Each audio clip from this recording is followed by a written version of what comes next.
Don Cuan saat ini berada di hanggar helikopter milik dari White Sky Aviation. Menariknya adalah ini bisnis yang mencari cuan di udara.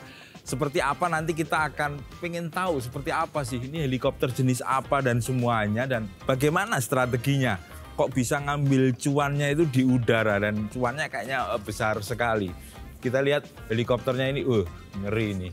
Kalau Don Cuan naik ini, cuannya Don Cuan akan tambah ngeri-ngeri sedap, tambah tinggi. Tapi kita nanti akan ngobrol sama pemiliknya aja, ke pemiliknya White Sky Aviation.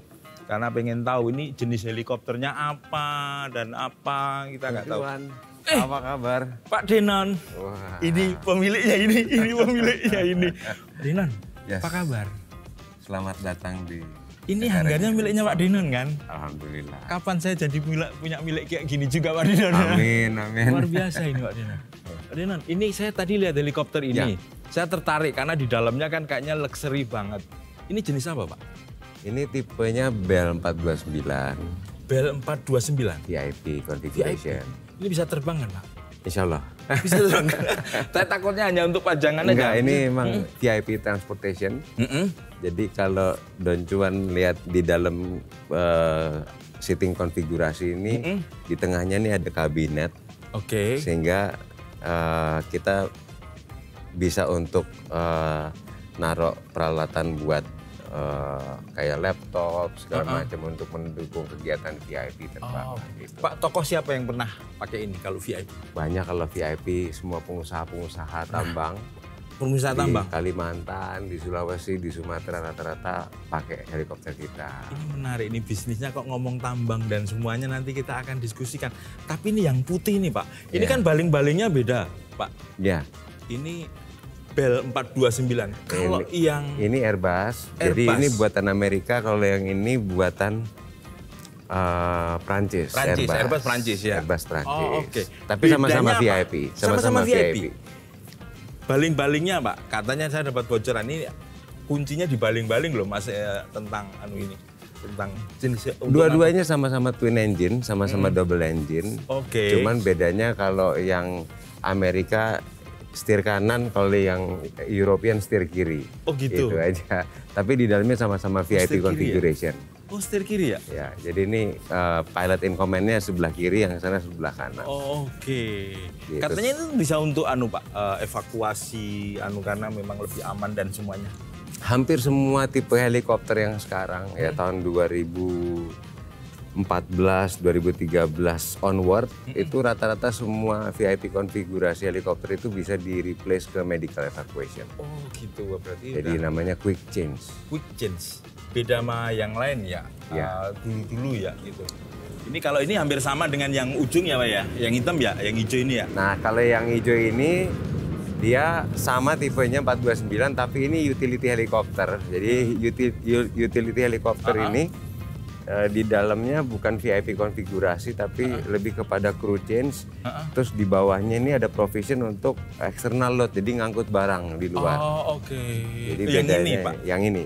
Yang di bawah ini ada cargo hooknya nanti buat dipasang buat external load. Jadi setiap tipe helikopter yang kita punya itu bisa support berbagai macam mission lah. Mulai dari medical evakuasi, terus kemudian VIP, terus utility helikopter. Gitu. Nah ini mudah-mudahan dengan variasi yang kita miliki ini, kebutuhan para perusahaan-perusahaan tambang di Indonesia ini bisa mendapatkan kemudahan lah. Cuannya gede nih Pak ya? Insya Allah. Kita ngobrol sambil duduk Siap, aja. Pak Denon, oke. Supaya bisa lebih banyak ngobrol kita. Siap.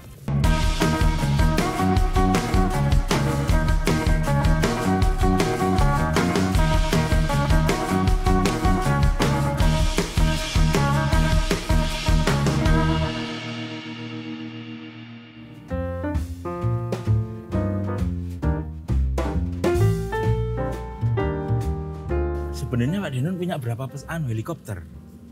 Saat ini yang ada di AOC kita. AOC itu apa? Mungkin AOC itu Air Operate Certificate. Oke. Jadi Air Operate Certificate di Indonesia ini sekarang dulu Air Operate Certificate 135 untuk charter. Oke. Air Operate Certificate 112 untuk airlines. Oke. Nah sekarang jadi satu semua. Dijadiin satu. 119. Oh. Nah jadi Air Operate Certificate 119. Nah yang ada di AOC kita sekarang jumlahnya 12. 12. Tipenya Airbus. Oke. Buatan Prancis. Bell helikopter buatan US. Kemudian ada Russian helikopter itu untuk waterbombing di fire patrol. Itu untuk waterbombing juga? Untuk apa? Kebakaran hutan. Kebakaran hutan. Saya penasaran nih Pak. Kenapa milih bisnis ini dan mulai sejak kapan? Kok ceritanya akhirnya Pak Denon ini terjun di ini? Nggak ada alasan khusus sebetulnya. Donjuan. Donjuan apa doncuan ya? Doncuan aja Pak. Doncuan ya. Biar cuan terus kita. Kenapa? Nggak ada alasan khusus, tapi kebetulan waktu itu teman-teman saya bisnisnya tambang. Oh gitu. Tahun 2010. Pak Denon, bisnisnya apa waktu itu? Waktu itu kita masih punya bisnis digital karena 2010 itu masa transisi digital, semua perbankan, semua departemen itu transisi dari paperwork ke digital. Terus 2010 banyak teman-teman banyak ngembangin tambang. Saya pikir wah ini ada kesempatan untuk bisa menyiapkan transportasi ini di pertambangan. Saya mulai masuk bareng sama teman-teman. Ternyata di daerah Kalimantan, Sulawesi, Sumatera, kecuali Papua, kita melihat bahwa helikopter ini fungsinya bisa berbagai macam untuk mendukung kegiatan mereka.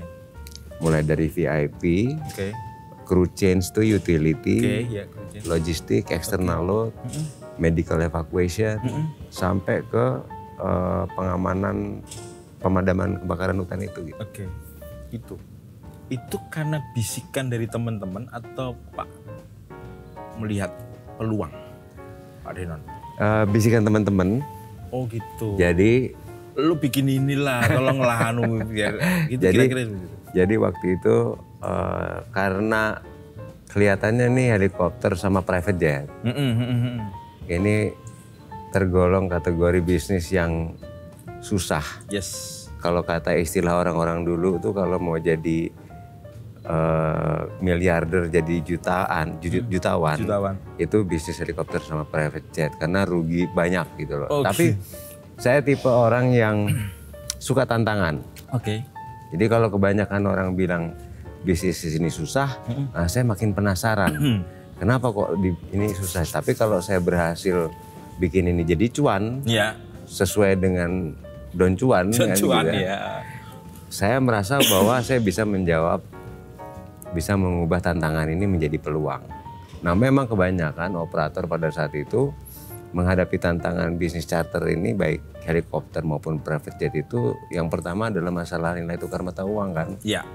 Karena dolar ini dengan mata uang rupiah disparity-nya semakin jauh. Nah ini saya pikir tantangan utama buat operator-operator helikopter dan private jet untuk bisa menyiapkan armada dalam mendukung kegiatan pertambangan lah. Pak Denon cukup percaya diri bahwa itu akan menghasilkan cuan. Emang background-nya ada background aviation enggak? Saya kalau background edukasi arsitektur, lulusan arsitektur, Trisakti.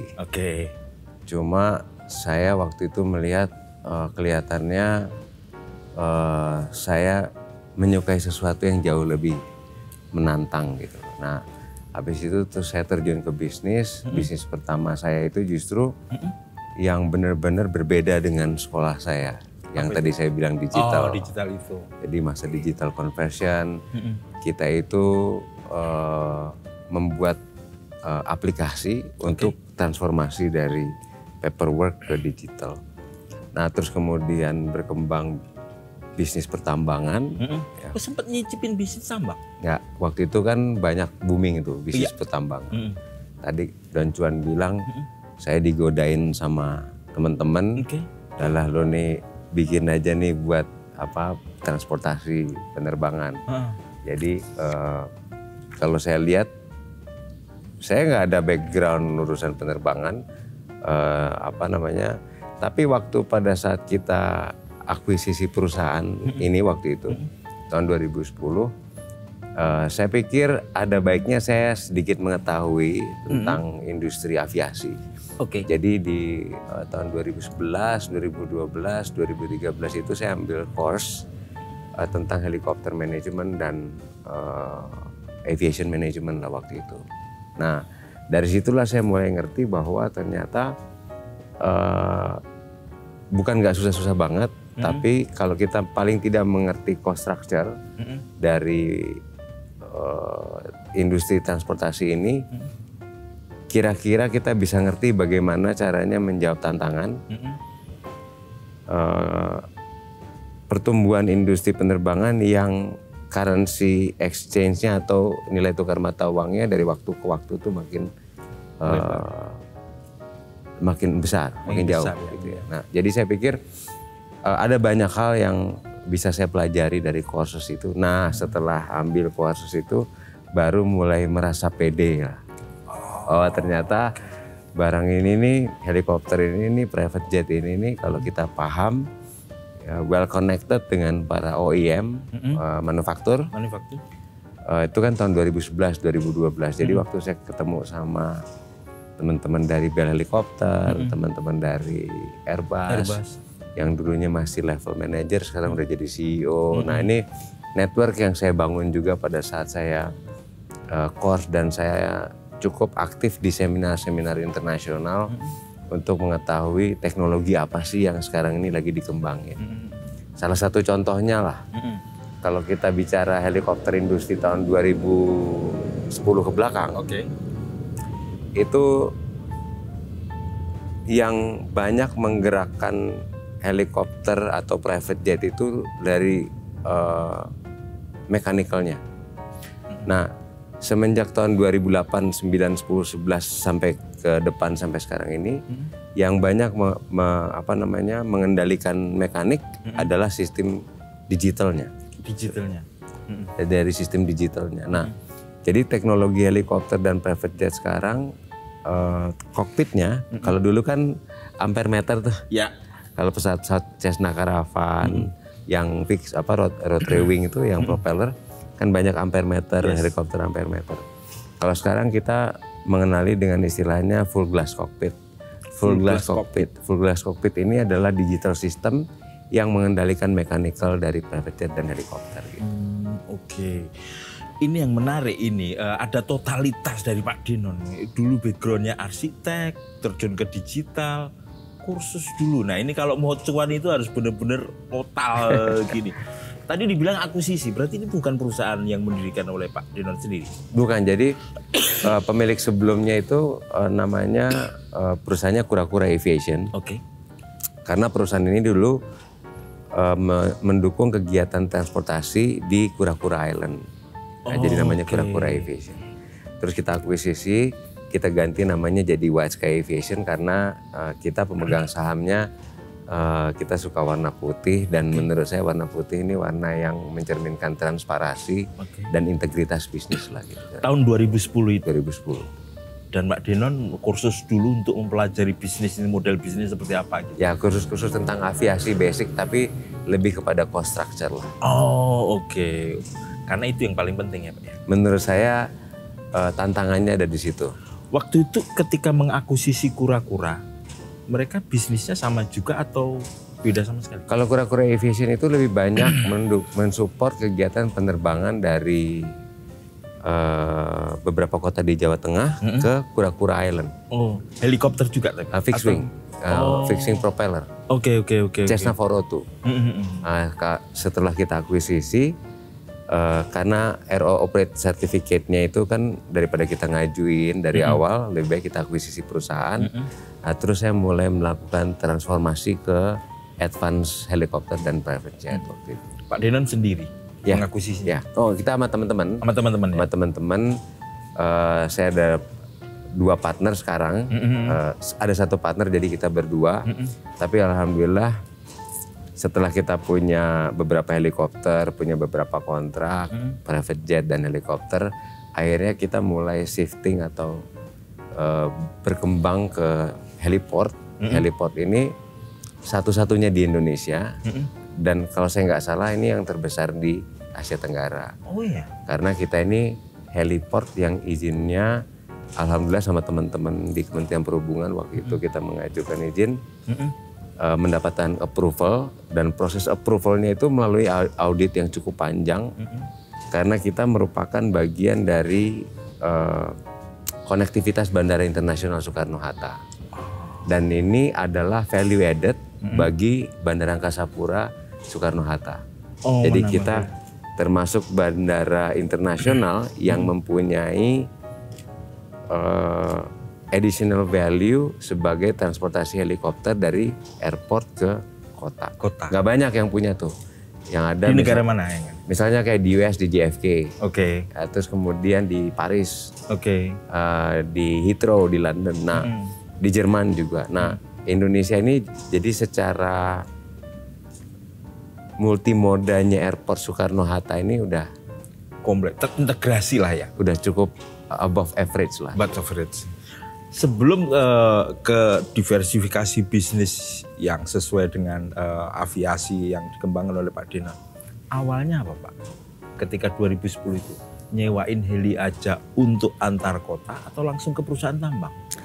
Justru awalnya saya pikir ini helikopter ini, saya penasarannya nih, banyak perusahaan tambang di Indonesia, tapi hampir kebanyakan pada saat itu perusahaan penyelenggara helikopter atau charter private jet itu malah nggak banyak making profit gitu, nggak tumbuh, nggak berkembang pada saat itu. Jadi transformasi yang saya lakukan pada saat itu, jadi downturn-nya, jadi dari global market helikopter itu 50%-nya dari oil and gas. Jadi dari total populasi helikopter di seluruh dunia itu marketnya itu dari oil and gas. Perusahaan oil and gas ya. Nah, perusahaan oil and gas ini memang sekarang ini kan saya nggak tahu apakah menamakan sunset bisnis itu benar apa enggak, tapi yang pasti sekarang kebanyakan perusahaan ini shiftingnya ke baterai teknologi atau digital teknologi. Sehingga banyak perusahaan-perusahaan oil and gas, oil terutama, mengurangi aktivitas produksinya, melakukan banyak efisiensi. Nah, sementara 3 pemain terbesar helikopter di seluruh dunia yang melayani helikopter di seluruh dunia, ada 3 big player itu udah chapter 15. Itu tahun 2016. Udah bangkrut yang di seluruh dunia. Nah, saya merasa tahun 2015-16 ini kayaknya harus ada transformasi yang saya lakukan. Karena model bisnis yang dulu, yang kebanyakan perusahaan-perusahaan penyelenggara charter, baik itu helikopter maupun private jet ini, modelnya lelang, menunggu dari perusahaan-perusahaan ada kebutuhan, baru kita bisa ikut lelang atau tender. Sekarang saya ganti strateginya, kita jemput bola. Nah, oleh karena itu saya mempelajari gimana mekanismenya membangun secara perizinan dan mendapatkan approval dari requirement mendirikan heliport sampai ke airport. Akhirnya setelah saya pelajari, oh ternyata bisa nih kita pelajari. Nah, pada saat 2016-2017 saya mulai mengajukan izin heliport. Prosesnya 3 tahun, diaudit, capability dari tim kerjanya, kemudian kemampuan kita berinvestasinya. Barulah saya mulai masuk ke bisnis heliport. Artinya pertama memang disasar memang seperti Pak Deno tadi katakan, tambang ya. Betul. Terus untuk antar kota bandara sini ke Jakarta untuk private heli dan semuanya mulai kapan? Itu kita launching Helicity tahun 2000. Helicity ya namanya. Helicity 2016-2017. 2016-2017. Ya. Kenapa waktu itu pengen mendiversifikasi seperti itu? Kenapa nggak fokus di perusahaan tambang aja sih? Jadi gini, di Indonesia itu kalau kita bicara helikopter bisnis, kita mungkin bicara niche market, segmented, hanya untuk korporasi atau untuk beberapa perusahaan yang memang selain ada kebutuhan secara operasional, tapi saya menyebutnya niche market. tantangannya kalau kita berbisnis di area yang niche market ini, nggak banyak orang paham tentang bagaimana mengoperasikan secara produktif dan efisien. Atau nggak banyak orang paham tentang opsi-opsi bahwa helikopter ini multifungsi, helikopter ini bisa banyak melayani, bervariasi bisnis selain pertambangan, medical dan sebagainya. Nah, saya sadar betul kalau di Indonesia dengan total populasi ya 250-an juta lebih pada saat itu dengan berbagai macam livelihood mata pencarian dan pertumbuhan bisnis, sebetulnya banyak banget yang bisa didukung sama helikopter. Seperti yang saya pelajari di beberapa negara ya seperti di Amerika, di Eropa atau bahkan di Australia. Nah, dari situ saya lihat kayaknya tantangan terbesarnya adalah gimana caranya membuat segmen marketnya jadi tumbuh, jadi besar. Dari yang tadinya 0,1% niche market ini, paling nggak saya bisa bergeser ke 3% lah dari total populasi. Dari situ tuh saya mulai memperkenalkan Helicity. Helicity ini nggak bisa pakai helikopter-helikopter yang secara value dari purchasing price-nya ini sangat mahal, consider. Jadi saya harus beli helikopter yang affordable, yang terjangkau. Sehingga kalau harga helikopternya nggak terlalu mahal, maka cost per hour-nya, kemudian harga lease-nya, itu kalau disewakan untuk dari Soekarno-Hatta atau dari satu tempat ke tempat lain di Jakarta dan kota sekitarnya, itu purchasing power buat Jakarta dan sekitarnya itu terjangkau. Masih terjangkau. Masih terjangkau.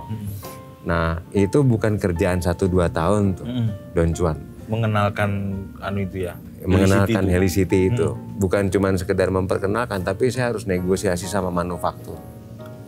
Negosiasi sama manufaktur dalam konteks pembiayaan.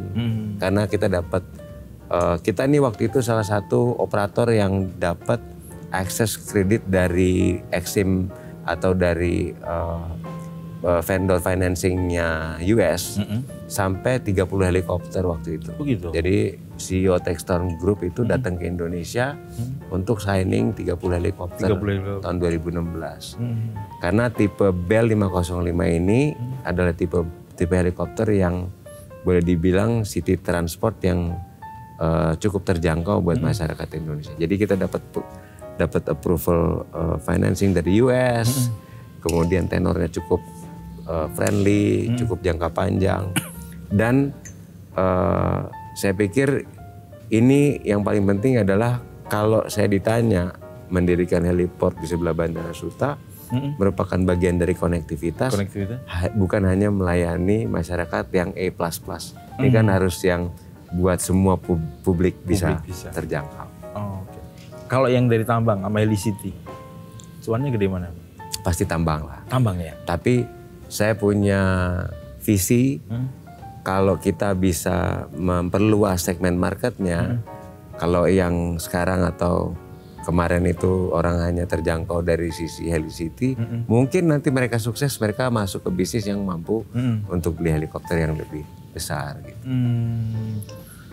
Pak, 2016 mungkin menjadi titik balik berarti ya, artinya bisnis untuk White Sky Aviation ini. Tapi memasuki 2020 itu kan terjadi krisis karena ada COVID dan semuanya. Apa yang terjadi dengan White Sky waktu itu? Saya tuh orangnya cukup, kalau kata istri saya nekat lah. Ini nekat berbuah cuan ini. Jadi waktu tahun 2020, waktu itu semua bisnis itu downturn, 2019 COVID. Saya adrenalinnya kalau bisnis itu lagi down justru naik. Jadi makin berpikir keras, gimana caranya kita membuka market baru. Pertaruhan saya pada saat itu pilihannya either kita tutup atau kita membuka market baru. Sempat ada kepikiran tutup atau apa gitu? Karena helikopternya cuma tinggal satu waktu itu. Tinggal satu apa tinggal dua lah kalau nggak salah. Pas jelang COVID dan sebagainya. Nah, lalu terus saya malah mengajukan izin untuk membangun heliport ini. Yang tahun 2020. Dilalahnya pada saat COVID justru pas heliport ini jadi gitu loh. Jadi makin amsyong lah kalau lawannya cuan gitu kan. Iya. Oh, jadi, pas COVID jadi? Jadinya pas tahun 2020. Jadi 2019 marketnya turun, justru pas kita buka pas COVID waktu itu. Jadi otomatis sepi kan waktu itu. Ya. Lalu terus saya berpikiran gimana caranya memperkenalkan heliport ini kepada masyarakat luas. Kalau tadi di pertambangan niche market, marketnya cuma 0,1%. Terus kemudian buka Helicity, ya lumayan bergerak dari 0,1 ke 3%. Orang lumayan tahu, oh ada Helicity ya. Kalau kita mau charter, kontak Helicity buat di Jakarta, di Jabodetabek, atau mungkin di Balikpapan. Karena kita punya heliport juga di Balikpapan, di Sulawesi. Nah, saya merasa tertantang untuk bisa gimana ya supaya orang lain yang helikopter atau aviation antusias ini juga bisa kenal lebih dekat dengan industri helikopter. Tapi sayangnya tahun 2020 COVID, 2021 saya mulai membuat bisnis plan. 2023 saya ketemu partner yang memang expert di bidang exhibition. Jadi partner saya ini saya ajak bikin Heli Expo.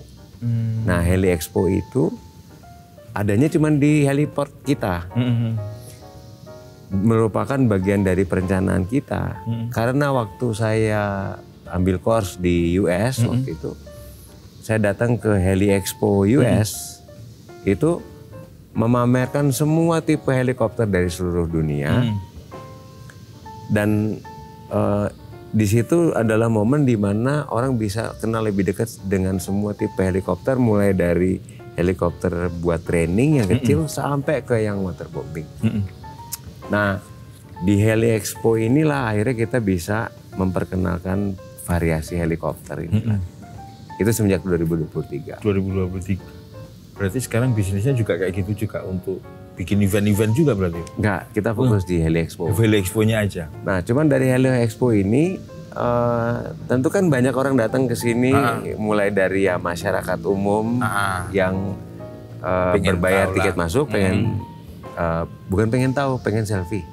Oh gitu. Pengen selfie, pengen foto-foto, pengen lihat helikopter lebih dekat, upload media sosial, ya remaja. Karena jujur kalau kita nggak banyak melakukan introduction kepada anak-anak muda atau mungkin anak-anak sekolah, tentu mereka juga nggak punya cita-cita untuk menjadi bagian dari pertumbuhan industri charter ini kan. Nah, pada saat yang bersamaan, selain memperkenalkan ini kepada masyarakat, ternyata bos-bos besar yang punya tambang datang juga ke sini. Oh gitu. Nah, jadi akhirnya mereka nanya banyak, wah Pak Denon, ini kalau saya beli tipe helikopter yang ini, kelebihannya apa ya? Untuk tambang saya cocoknya apa ya? Nah ini ternyata jadi sarana untuk memperkenalkan lebih jauh lagi tentang berbagai misi yang bisa dilakukan buat berbagai industri, bukan cuma pertambangan. Artinya ketika ya dianggap itu musibah, krisis dan semuanya secara ekonomi semuanya, White Sky bisa bertahan cukup baik ya? Alhamdulillah. Sampai sekarang malah. Alhamdulillah malah tumbuh lah. Malah tumbuh ya? Ini pelajaran yang penting, tetap menghasilkan cuan ketika krisis ini. Beliau lah jagoannya. Satu kata yang saya pelajari ini tadi, nekat. Ya. Pak, tadi kan dijelaskan harga. Ya kita tahu persoalan tambang juga harga sumber daya itu, komoditas itu kan juga fluktuatif dan semuanya. Dolar juga seperti itu, sangat terpengaruh. Bisa menjaga stabilitas keuangannya dari White Sky seperti apa? Tambang kan juga menghadapi persoalan-persoalan dolar, mereka sangat bergantung. Harga yang fluktuatif dan semuanya. Gimana White Sky terpengaruh dengan itu dan bisa menyeimbangkan itu? Justru karena dengan event seperti Heli Expo kemarin itu, akhirnya kita berhasil memperkenalkan helikopter atau private jet ini kepada industri yang lebih luas. Jadi sekarang customer kita bukan cuma pertambangan aja. Ada yang juga dari beberapa dari rumah sakit, ada dari perkebunan. Justru karena dengan memperkenalkan tipe-tipe helikopter dan berbagai macam fungsinya, kita lebih banyak mendapatkan database. Sehingga kita punya sekitar 2.400 database customer. Mungkin kita satu-satunya operator yang punya database sebanyak itu ya, customer yang dari berbagai macam sektor di luar pertambangan. Nah sekarang ini justru kita mulai ada banyak perimbangan. Ya, contohnya beberapa customer dari rumah sakit yang membutuhkan medical evacuation. Nah ini adalah extension industri dari pertambangan yang dulu menjadi fokus kita. Pak, kalau masyarakat umum mau sewa untuk jalan-jalan aja bisa? Bisa. Kita punya call center. Tinggal telepon, tanya harinya dan kapan kita mau mulai. Bisa puter-puter ya nanti. Menarik sekali. Pak, tapi yang menarik adalah cukup jeli menurut saya Pak Denon ketika melihat tambang ketika harganya mungkin cukup fluktuatif. Ada diversifikasi pasar, market, tadi ke rumah sakit dan semuanya. Bahkan personal pun juga bisa pakai untuk sekedar wisata dan semuanya. Bikin expo untuk semakin mengenalkan value dari helikopter seperti itu. Tapi ada yang menarik juga. Mengelola bandara Halim Perdana Kusuma ini dikelola. Ini cukup jauh atau gimana Pak? Atau tahun berapa mengelola Halim itu sebenarnya? Dan ceritanya seperti apa kok akhirnya ada diversifikasi model bisnis? Saya nggak tahu itu namanya apa, diversifikasi model bisnis atau apa. Tapi saya riset itu, loh ini pengelola Halim juga, surprise juga. Ini sebenarnya bisnis core bisnisnya yang mana? Bisa dijelaskan Pak Dino? Jadi seperti yang tadi saya jelasin di awal. Idenya pertama hanya berpartisipasi di dalam mendukung transportasi di pertambangan. Terus kemudian ada Undang-Undang Minerba. Artinya harus downstream proses. Ini saya agak mundur sedikit supaya Don Cuan paham prosesnya sampai kenapa ke airport gitu. Ke airport. Dari pertambangan sekarang ada Undang-Undang Minerba which is good for us buat orang Indonesia. Downstream proses itu harus dilakukan. Dari situ terus kemudian kita mulai ngembangin ke berbagai macam industri, varian industri. Selain pertambangan ternyata ada rumah sakit, ada perkebunan, ada pariwisata juga, ada city tour dan sebagainya. Melalui expo yang kita lakukan.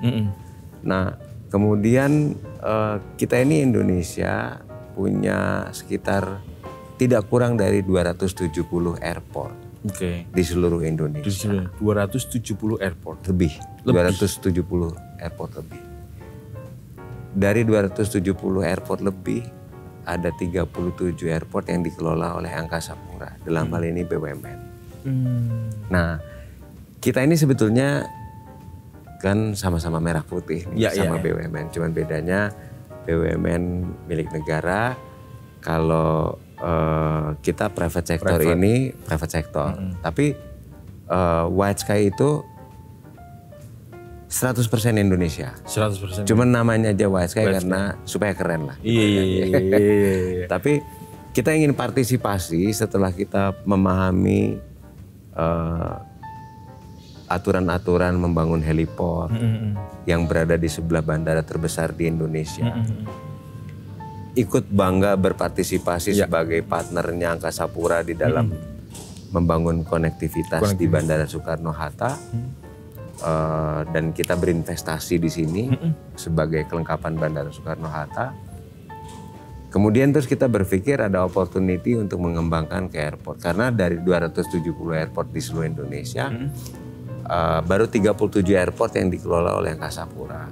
Nah terus kemudian pada saat itu kita melihat Halim adalah salah satu bandara yang merupakan extension dari diversifikasi usaha kita. Karena kita melihat bahwa secara skala, mungkin kalau state owned enterprise ini kan kita melihatnya sebagai agent of development. Ya. Mungkin kalau yang besar-besar, bandara yang membutuhkan investasi besar, itu sebaiknya memang langsung ditangani oleh negara. Ini bandara-bandara kecil, apalagi kita mengenali Halim itu sebagai bandara enklave sipil, yang diatur di dalam Undang-Undang Nomor 1 Tahun 2009 bahwa bandara enklave sipil dalam keadaan damai itu bisa dipergunakan untuk penerbangan sipil sebagai penunjang kebutuhan masyarakat di sekitar bandara tersebut. Ya. Nah, pada saat ada opportunity itu datang, kita berbicara dengan Angkasa Pura, sehingga selain bisa memberikan alternatif destinasi buat Bandara Soekarno-Hatta, Halim kita bisa jadikan unit bisnis sebagai bagian dari penunjang kebutuhan masyarakat yang ada di daerah sekitar Halim lah. Ya. Yang sekarang ini memang ada bandara-bandara besar juga yang dibangun seperti Kertajati, seperti Bandara Husein dan sebagainya. Tapi Halim pada saat itu ada kesempatan kita untuk bisa bekerja sama dengan Angkasa Pura. Lalu terus kita mempelajari, oh ternyata setelah kita mempelajari semua aturan-aturan di dalam heliport, di bandara ini sebagai penunjang kebutuhan transportasi komersil, ternyata menjadi bagian dari interest kita untuk melakukan pengembangan usaha kita ke depan gitu. Dan masih ada sisa 230 airport lagi kalau mau dikembangin. Oh gitu. Nggak ngambil sekalian, Pak? Jangan dulu. Jangan. Satu dulu. Menarik ini. Saya pengen lihat tentang konsep. Ini agak lompat, Pak. eVTOL. Ya. Seperti apa Pak Dinon melihat ini prospek eVTOL ini ke depan untuk Indonesia? Kita bisa belajar dari apa yang sekarang sedang dilakukan transformasi di mobil ya. Oke. Atau vehicle. Oke. Banyak sekarang di jalan-jalan ini di Jakarta, mobil hybrid maupun mobil listrik. Yang menurut saya pemerintah Indonesia menuju net zero karbon itu sangat suportif lah. Nah eVTOL ini merupakan bagian dari rancang bangun industri transportasi udara ke depan. Karena kalau dari sisi yang charter base atau on demand service air transport ini kita mengenali istilahnya eVTOL. Tapi kalau dari sisi commercial airlines mereka melakukan transformasi dalam mengurangi carbon footprint menuju net zero carbon dengan menggunakan sustainable aviation fuel atau bioaftur. Nah, kalau eVTOL ini nanti fully battery atau hybrid. Nah, yang menjadi tantangan adalah masalah regulasinya. Nah, sepanjang saya tahu minimal requirement dari eVTOL yang dirilis oleh ICAO, ICAO itu tulisannya ICAO, International Civil Aviation Organization. Itu adalah umbrella dari seluruh aviation regulation di seluruh dunia. Di seluruh dunia. Mempersyaratkan bahwa setiap eVTOL itu harus ada PIC atau Pilot in Command. Jadi harus ada responsible person on board. Jadi white papernya salah satu perusahaan yang saya nggak bisa sebut yang dilakukan di Amerika. Pada saat mereka mau meluncurkan autonomous atau eVTOL autonomous khusus buat penumpang itu regulatornya atau otoritinya minta sebelum melakukan eVTOL yang autonomous tanpa pilot itu dilakukan di darat dulu sebelum di udara. Nah, waktu dilakukan di darat ternyata hasil dari white papernya itu menyatakan kalau mau melakukan atau mengaplikasikan eVTOL autonomous tanpa pilot harus semuanya tanpa pilot. Nggak boleh ada yang satu pakai pilot, yang satu nggak pakai pilot. Jadi kalau di darat itu mobil kalau mau semuanya tanpa driver ya semuanya tanpa driver. Karena nanti akan banyak perbedaan dalam pengaturan polisinya. Yang kedua, pada saat ada malfunction, ya kalau tanpa pilot, itu orang harus bisa mengoverride atau mengambil alih pada saat ada abnormalities yang terjadi. Nah itu rilisnya ICAO dan FAA. Nah dalam kaitan menerapkan sertifikasi atau izin-izin eVTOL di seluruh negara termasuk di Indonesia, aturan-aturan itu sekarang di pemerintah Indonesia ini di Kemenhub nih sedang diatur. Jadi saya sedikit kasih informasi sama Don Cuan. Iya. Kalau kita bicara tentang Kementerian Teknis, Kementerian Perhubungan kita 15 tahun yang lalu, ya nomor urut dari standar keselamatan Kementerian Teknis kita tuh kalau total negara 180, mungkin kita 176 atau 178 lah gitu. Tapi sekarang ini kalau saya nggak salah kita tuh udah 50 besar. Oh ya. Secara standar keselamatan. Jadi saya lihat dari Kementerian Teknis kita, Kementerian Perhubungan itu terhadap safety standar itu sangat hati-hati di dalam menerbitkan aturan-aturan. Jadi saya cukup berbangga juga kalau saya harus roadshow presentasi sebagai Ketua Umum INAKA. Ya ke negara-negara neighboring countries ya seperti Vietnam, Thailand, Singapura, bahwa Kementerian Teknis kita nih, Kementerian Perhubungan kita ini mengaplikasikan standar safety ini cukup baik. Gitu. Jadi eVTOL ini sedang dalam proses. Beberapa kali kita diundang di dalam forum discussion bagaimana supaya airways dari eVTOL ini benar-benar berdampak maksimum di dalam transformasi dari konvensional helikopter yang tadi kita lihat menuju ke eVTOL atau Electric Vertical Takeoff Landing. Electric Vertical Takeoff Landing. Ya. Oh, tol itu bukan jalan tol yang itu. Mimpi saya tuh pokoknya mimpi saya berikutnya pengen menjadi salah satu eVTOL pertama yang terbaik di Southeast Asia. Kerjasama dengan Kementerian Perhubungan. Tapi nanti bukan autonomous dulu berarti di Indonesia kemungkinan? Kalau autonomous yang tadi saya bilang, jadi kalau ICAO bilang harus semuanya. Harus autonomous semua? Jadi kalau istilahnya. Kalau pakai pilot semuanya? Kalau pakai pilot semua nggak bisa digabung. Nggak bisa ya? Nah itu white paper yang dirilis oleh International Regulation. Pak Denon berarti udah investasi untuk ke arah sana? So far kita sedang berbicara dengan beberapa perusahaan. Dari Prancis, dari US, dari Jepang, dan yang perlu kita dorong ini ada juga produk anak bangsa nih di Indonesia. Serius Pak? Nah ini saya ingin partisipasi juga di dalam mendorong produk lokal nih. Kenapa? Karena demand-nya ada. Jadi kalau Don Cuan tanya, salah satu alasan dari sekian banyak alasan saya kenapa nekat bisnis ini, karena marketnya itu sebetulnya di Indonesia. 270 juta jiwa lebih dengan berbagai macam sektor usaha. Itu negara kita membutuhkan long distance transportation dan medium distance transportation. Nah, eVTOL helikopter ini sebetulnya kebutuhannya ada, demand-nya ada. Tapi tantangan mengenai currency, tantangan mengenai import spare part itu menjadi bagian dari key point yang harus saya carikan solusinya. Pak Denon udah menyiapkan ini untuk ke depan. Kira-kira kapan ini bisa? Berapa tahun lagi eVTOL ini? Saya pengennya ini kalau bisa terjadi secepat mungkin. Tapi being realistic ya, saya lihat karena begitu banyak standar-standar keselamatan yang mesti kita siapin. Karena saya lihat begitu banyak list of investment dan infrastruktur yang mesti kita siapkan.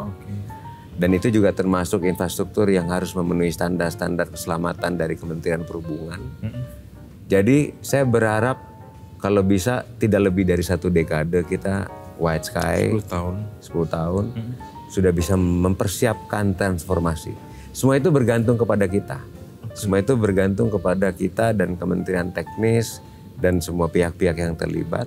Tapi frankly speaking, negara-negara maju Eropa, Amerika, mungkin di negara-negara yang sudah sukses membangun kendaraan seperti Jepang dan Korea, Indonesia itu adalah market yang mereka incar. Oh gitu. Jadi sekarang kalau memang ada kebetulan salah satu manufaktur buatan Indonesia, kenapa juga kita nggak dorong lokal produk?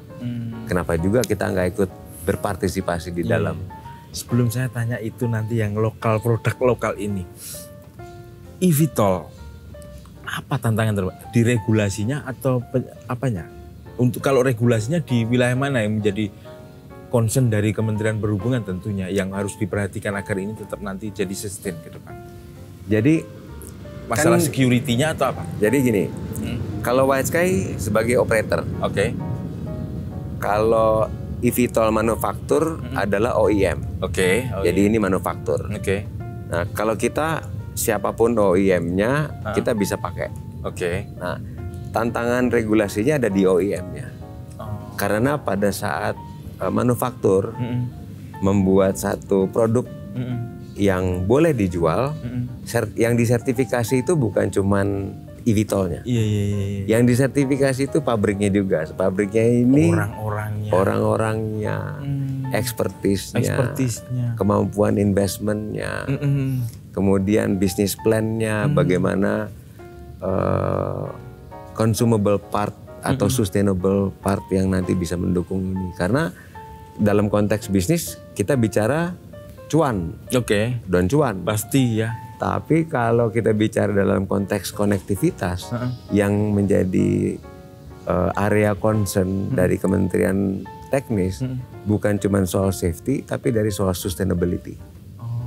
Ini sustainable nggak? Ini makin murah nggak? Ini makin mendukung ekonomi atau makin menjadi beban ekonomi? Nah ini yang menurut saya tantangannya dari sisi OEM-nya. Nah apa yang kita bisa lakukan sebagai operator adalah melakukan proposal bersama antara OEM dengan operator untuk melakukan trial flight. Nah trial flight ini sertifikasinya semua di Kementerian Teknis. Sudah trial flight? Sepengetahuan saya sudah ada beberapa yang sudah dilakukan oleh Kementerian Perhubungan. Tapi trial flight ya is a trial flight. Kalau sudah approve operation flight artinya sudah certified, pabriknya sudah memenuhi standar keselamatan, baru kita boleh mulai menjajaki ini ke masyarakat. Nah itu yang saya pikir.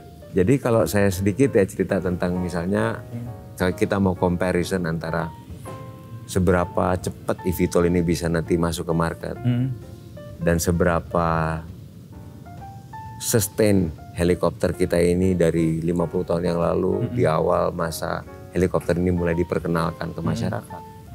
Itu sekarang itu kan misalnya kita ada satu tipe misalnya Bell 429. Waktu Bell 429 atau Airbus 145. Tipe 145 atau 429 waktu mulai start production itu mereka diaudit dulu oleh authority. Semua standar fabrikasinya ini sesuai nggak? Jadi setiap tipe itu disertifikasi. Nah sama juga sekarang eVTOL. eVTOL ini nanti bukan kalau pabriknya pasti, tapi begitu masuk ke satu tipe misalnya tipe A. Tipe A ini sertifikasinya khusus untuk tipe A. Kalau nanti mau muncul lagi untuk 10 passenger tipe B, dia harus ada sertifikasi lagi. Nah, itu yang tadi saya bilang, kalau Don Juan lihat di media-media, Dubai ingin jadi negara yang paling terdepan mendorong eVTOL dalam kaitan mengurangi carbon footprint atau net zero carbon. Karena mereka negara yang mendorong pariwisata dan bisnis dan sebagainya. Indonesia ini harus juga partisipasi di situ karena kita ini memang negara yang ya bentuknya kepulauan dan air transport ini adalah salah satu-satunya konektivitas yang bisa membangun perekonomian ini tumbuh gitu. Jadi saya sama-sama dengan Kementerian Perhubungan yang sekarang sedang mempersiapkan bagaimana baik secara teknis keselamatan maupun efisiensi maupun sustainability dari production ke depan ini bukan cuma sekedar membangun bisnis tapi membangun transportasi yang menunjang perekonomian lain gitu. Nah, multiplier itu efeknya. Key pointnya itu. Anak bangsa kita bisa. Saya ada satu bicara yang saya nggak bisa sebut judulnya, tapi mereka cukup serius mengembangkan eVTOL. Wow. Dan kita sedang membicarakan MOU supaya bisa kita lakukan trial flight bersama. Sudah pada taraf ke situ. Ya. Artinya mereka itu anak bangsa ini orang-orang yang udah bisa nge-build ini itu sudah sangat percaya diri bahwa ini akan bisa operate. Mudah-mudahan melihat kemajuan teknologi yang sekarang ini bisa diakses melalui berbagai macam sosial media. Kita bisa memperkenalkan produk anak bangsa ini khusus untuk memenangkan domestic market kita dulu. Jadi menggunakan domestic market kita sebagai leverage untuk mendukung lokal produk kita. Ini duluan-duluan nanti sama mobil nasional yang kemarin sama Pak Presiden ya. Tapi menarik ketika nanti mobil nasional ada, eVTOL dari dalam negeri juga ada, Indonesia tambah jos itu. Amin. Kita dukung lah nanti Pak White Sky atau Inaka yang mendorong ini? White Sky. White Sky-nya. White Sky. Pak, ke depan Pak Dino, apa yang ingin dijadikan White Sky ke depan? Saya pikir White Sky sebagai, jadi kita punya dua grup perusahaan cluster. Yang satu adalah grup perusahaan charter base. Yang lain klasternya adalah cluster airport. Kalau yang untuk charter base ini adalah,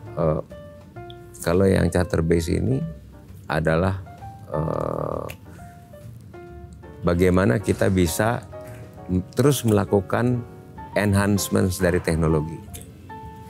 Baik itu helikopter konvensional ke eVTOL atau dari private jet ke hybrid private jet yang charter base, sehingga kita bisa jadi champion di dalam charter cluster. Untuk yang airport, kita pikir sekarang ini sudah waktunya kita berkolaborasi dengan state owned enterprise atau BUMN.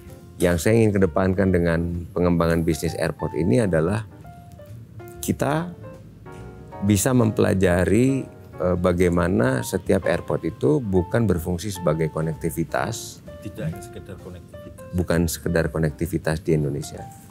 Tapi mempunyai visibility study yang komprehensif terhadap komoditi lokal setiap provinsi. Jadi mendorong komoditi lokal untuk kegiatan ekspor, sehingga setiap provinsi atau setiap kota, ya baik di tengah maupun di timur, yang mungkin mempunyai potensi marine product, ya untuk bisa kita lakukan ekspor, atau food processing untuk masyarakat di beberapa kota dan provinsi di tengah dan di timur. Nah, airport ini juga harus berfungsi sebagai penunjang kegiatan ekspor itu. Nah, artinya kalau bahasa kita menyebutnya adalah kita harus membuat visibility study yang komprehensif terhadap catchment areanya. Nah, setiap airport di dalam pengembangannya, kalau kita mempunyai catchment area atau visibility study yang efisien dan produktif, saya pikir pertumbuhan ekonomi yang kita kejar sekarang ini menuju 2045, 100 tahun Indonesia, itu akan lebih cepat kalau kita sebagai orang Indonesia tapi swasta itu bisa berdampingan dengan BUMN sebagai agent of development, ditambah lagi dengan Danantara sebagai sovereign fund yang bisa membantu secara equity atau investment, baik itu medium maupun long term, untuk bisa menjadikan Indonesia yang memiliki potensi-potensi lokal terhadap pertumbuhan ekonomi. Kita ingin berpartisipasi di dalam membangun atau menyelenggarakan airport yang produktif sesuai dengan fungsi dari bandara itu sendiri gitu. Ya, sebagai contoh misalnya ada bandara-bandara yang mungkin secara traffic penumpang tidak terlalu banyak. Tapi kita melihat potensi lokal di situ, ada banyak tambak-tambak udang, atau ada banyak rumput laut, atau ada banyak marine produk seperti ikan. Kemudian kepiting, yang beberapa negara end user seperti China, Jepang itu membuat list of kategori, kalau yang di food processing berapa harganya, kalau yang fresh berapa. Nah, kalau kita partisipasi yang dalam pengembangan airport ini lebih spesifik terhadap fungsi bandaranya, storage-nya itu lebih spesifik, lebih sesuai dengan apa yang dibutuhkan oleh masyarakat setempat, tentu ini akan menunjang perekonomian daerah tersebut. Percepatan diversifikasi fungsi airport di berbagai macam daerah sesuai dengan daya dukung masyarakat masing-masing. Dan WETSCAI akan sangat mendorong untuk hal-hal seperti itu. Nah, kemudian nanti dari klaster charter dan klaster airport kita gabungin. Sehingga nanti di setiap airport kita ada eVTOL-nya. Kemudian airportnya juga sudah mulai mempelajari bagaimana memenuhi ESG compliance. Artinya menggunakan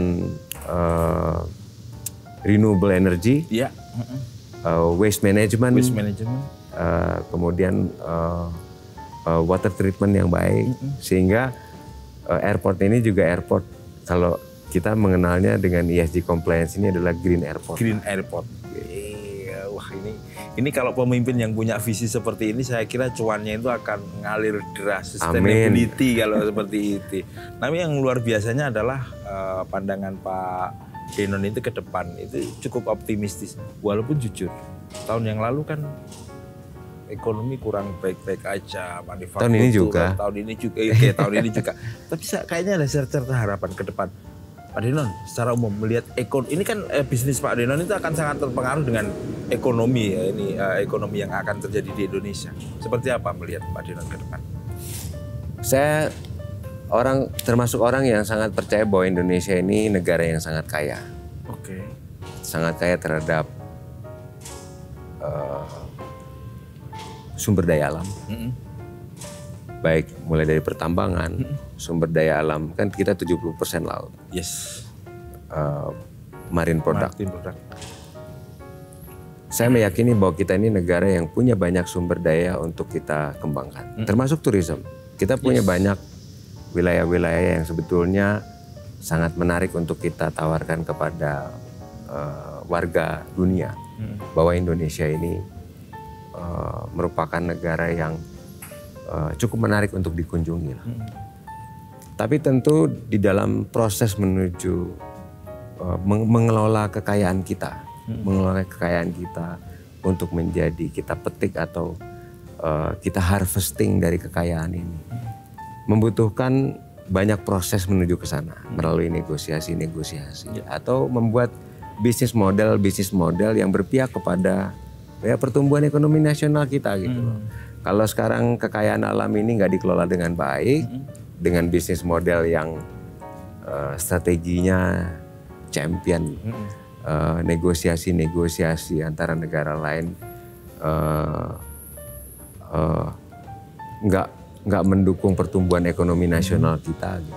Nah ini tentu kekayaan yang kita miliki ini ya akhirnya yang menikmati justru orang lain.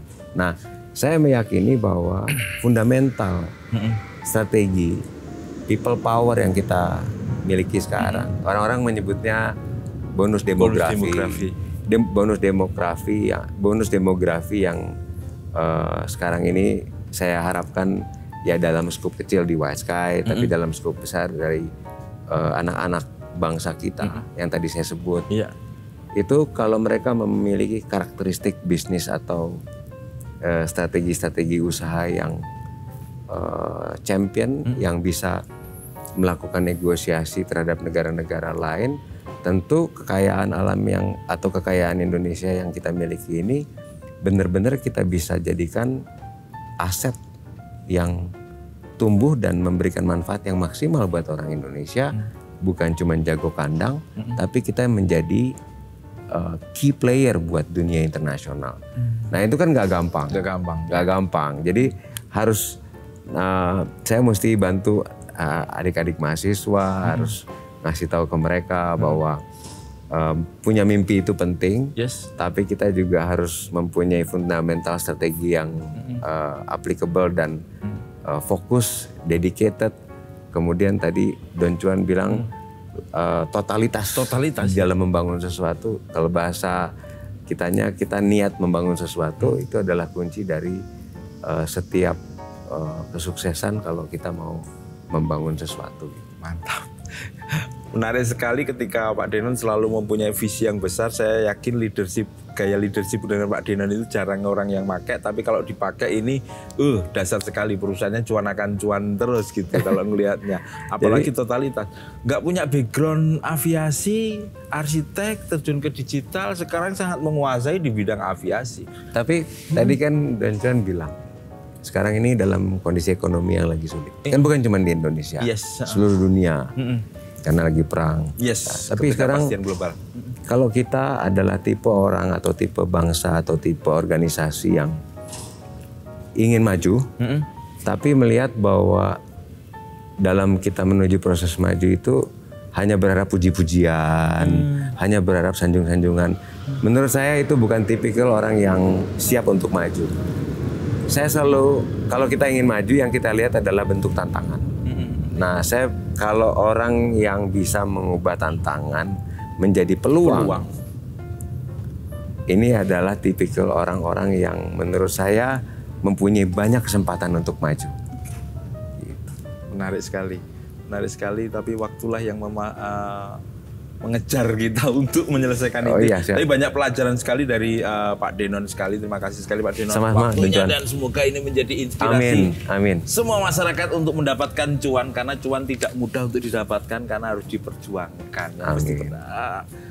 Dari passion yang luar biasa, kerja keras yang luar biasa, totalitas, akhirnya mempunyai mimpi yang besar.